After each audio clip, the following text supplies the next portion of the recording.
Monsieur le Président, je ne le vois pas, mais je le salue tout de même, il l'entendra. Madame la Ministre, Madame la Rapporteure, chers collègues, il y a 10 jours se clôturait la huitième édition des Journées nationales d'action contre l'illettrisme, organisée par l'Agence nationale de lutte contre l'illettrisme. Ce fléau touche environ 2,5 millions de nos concitoyens qui rencontrent des difficultés importantes dans la recherche ou l'exercice d'un emploi, dans leurs démarches administratives ou leurs gestes quotidiens. Je tiens donc par commencer à saluer cette initiative parlementaire à propos des bibliothèques et du développement de la lecture. Ces deux sujets essentiels sont rarement mis à l'honneur et n'ont été que trop peu soutenus par les gouvernements successifs. Je me réjouis donc que l'on puisse débattre aujourd'hui autour de la politique publique de développement des bibliothèques et de la lecture.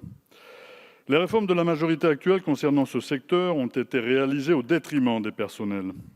Ce fut le cas notamment lors de l'extension d'horaires d'ouverture des bibliothèques le dimanche, mise en œuvre par le gouvernement suite au rapport Orsenna-Corbin. Les salariés ont observé dans plusieurs villes que cette extension des horaires d'ouverture n'a entraîné aucun recrutement supplémentaire. Par endroits, d'autres places d'accueil des usagers ont même été supprimées, y compris celles réservées aux scolaires. Pour prendre l'exemple de Paris, la baisse des effectifs a engendré une réduction des horaires d'ouverture en matinée ou pendant les vacances scolaires. Ceci est symptomatique de la méthode de ce gouvernement qui ne met jamais à disposition les moyens suffisants pour l'application de ces réformes.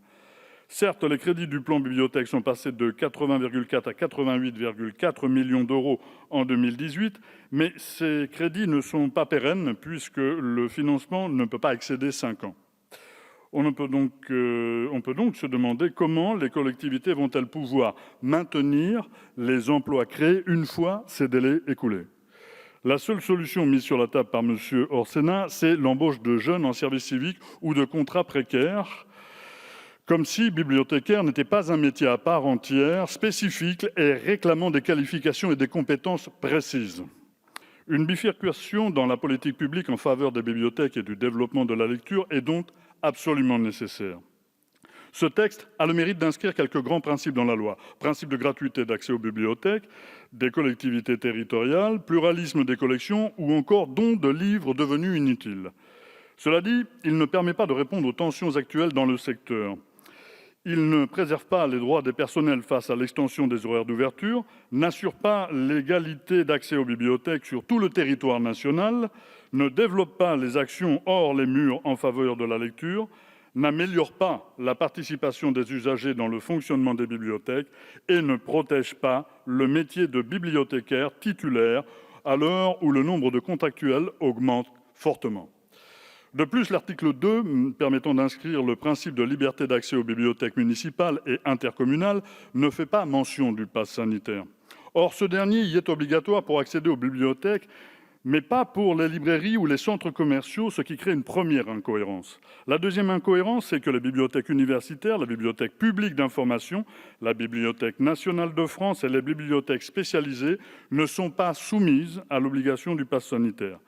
Je profite donc de ce temps de parole pour apporter mon soutien à la pétition initiée par les bibliothécaires mobilisés en grève depuis plusieurs semaines dans de nombreuses villes de France. Leur demande fait état de leur incompréhension face à la persistance du gouvernement qui refuse d'exempter les bibliothèques de pass sanitaire. Je les cite : « Le classement soudain des bibliothèques municipales et intercommunales dans la liste des lieux soumis au dispositif du pass sanitaire crée une inégalité d'accès à des établissements qui se définissent par leur accessibilité sans condition à tous les citoyens et qui avaient parfaitement su s'adapter à la crise sanitaire en restant ouverts en continu depuis mai 2020, grâce à des protocoles sanitaires stricts. » Au-delà de cette entrave à la lecture, il dénonce que de nombreux usagers précaires utilisent des bibliothèques pour l'accès à Internet ou pour une aide administrative ou sociale. Cela ne leur est plus permis depuis des semaines et ce sera encore plus compliqué pour eux dans 10 jours, quand les tests ne seront plus gratuits. Je regrette donc que l'occasion de dénoncer cette entrave à la liberté d'accès aux bibliothèques et à la lecture n'ait pas été saisie. En bref, Et pour finir, ce texte me paraît relativement consensuel, mais manque d'ambition pour une véritable politique publique en faveur des bibliothèques et du développement de la lecture. C'est la raison pour laquelle nous accompagnerons ce texte, mais profiterons de l'analyse des amendements pour y être force de proposition. Merci.